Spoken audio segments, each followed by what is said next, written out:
Today on the channel, I'm going to review WWE Elite 104 Rick Steiner. Oh, oh, oh.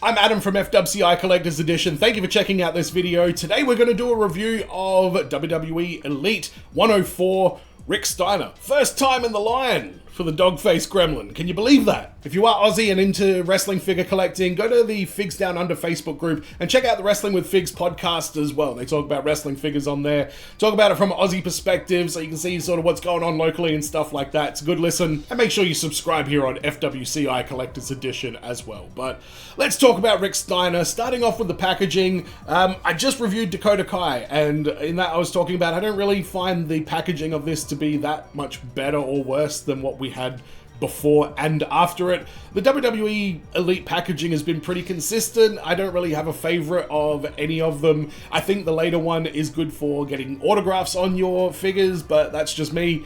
So the packaging is what it is. It's no big deal.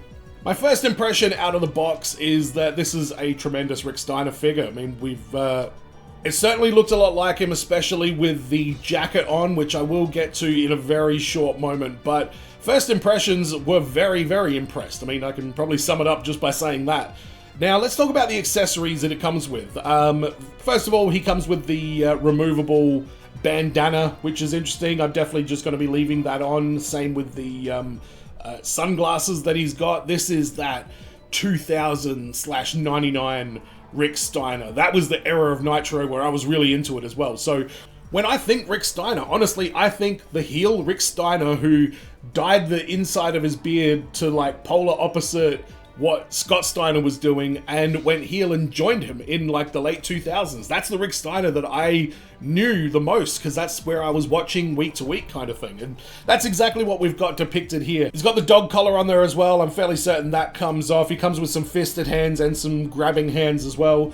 Now let's talk about the jacket, because I'm really conflicted on this. It looks fantastic. The artwork on it is amazing. Dog-faced gremlin written on the back, beware of the dog. You got the Mac bulldog, things on the side there. All looks really good, but it's one of these antiquated, ancient Mattel rubber thick jackets, and I don't know why they had to make it like this. I mean, I know you can't just go chuck extra arms in every single Elite that you put out there, but it almost feels like a shame that they put all the effort into this, only for it to be so impractical with the actual figure itself. It's just so limiting. Like, there's no point having, double jointed elbows if you can't move them. You know what I mean? But the jacket, it doesn't get any love in this house at all. It just stays in the drawer. But the paintwork on it is, like I say, pretty damn flawless. And looking at the figure itself, we've got, Bite Me written on the back of his trunks and Bite Me written on his boots as well.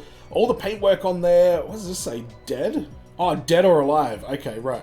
It just said dead on his shorts. I was like, whoa. His tattoo looks really good. The paint application on the bandana looks really good as well. So again, just the quality of these WWE Elites seems to be improving more and more. So looking at the articulation, I mean, you've got double jointed pinless elbows, double jointed pinned knees, but again, the WWE ones, they have these big knee pads on there as well, so it's not really that big of a deal. The feet on these are always a little bit strange, and Tarantino will be weighing in on this very soon, but I don't know, I always found the WWE feet to either be really good, or if there's some kind of design flaw, or if it's a bit gummy, or there's something wrong with the plastic, or whatever it is, it's just a complete fail. And luckily Rick Steiner's look pretty good, but I don't see me needing to like pose him in many dynamic poses and stuff like that. A stoic United States champion Rick Steiner is all I need. Like all of these WWE Elite figures, it passes the... well, not all of them actually. Sometimes they have really loose angles. Rick Steiner passes the Tarantino test 100%. He's completely stable, and you can still get some more posing out of him by bending the legs and getting a bit more of a crouch and everything like that with no problems at all. Quentin Tarantino says... I think that's what he's... Where is he? Is he up there? And if you don't know, the Tarantino test is where I check the feet of the figure just to see how stable the foundation is. That's what it is. Because Quentin Tarantino has a foot fetish. That's It's the connection. The head does come off of this one, but given that he's first time in the line, I don't really see anyone else to put the head on. I don't have a Bron Breaker to just whack the head on there as well, just for shits and gigs, but like I say, when more of these start coming out and you can start doing head swaps with WWE figures, it's going to get very interesting. Marvel Legends do a great job with having alternate heads, and sometimes you will get, like, I got a Professor Xavier figure, and he comes with an alternate head for a Kingpin figure that had nothing to do with that set. It was it like some like demon looking guy with a fez and little glasses. They just had like an extra head in a completely unrelated figure, and who knows, maybe that's what we're going to see more from Mattel in the future. Like, really take advantage of the fact that you're giving people interchangeable parts that they can choose to do whatever they want with.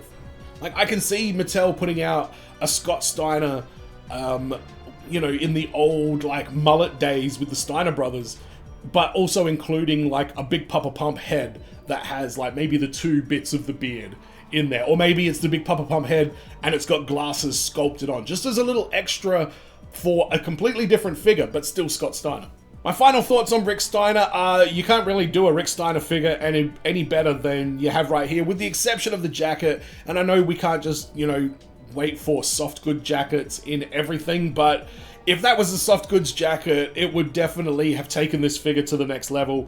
And who knows, maybe that's something that's in store for a Rick Steiner Ultimate Edition. They're doing the Monday Night Wars Ultimate, you know, line at the moment. Maybe the Steiner brothers are going to be coming in that one day.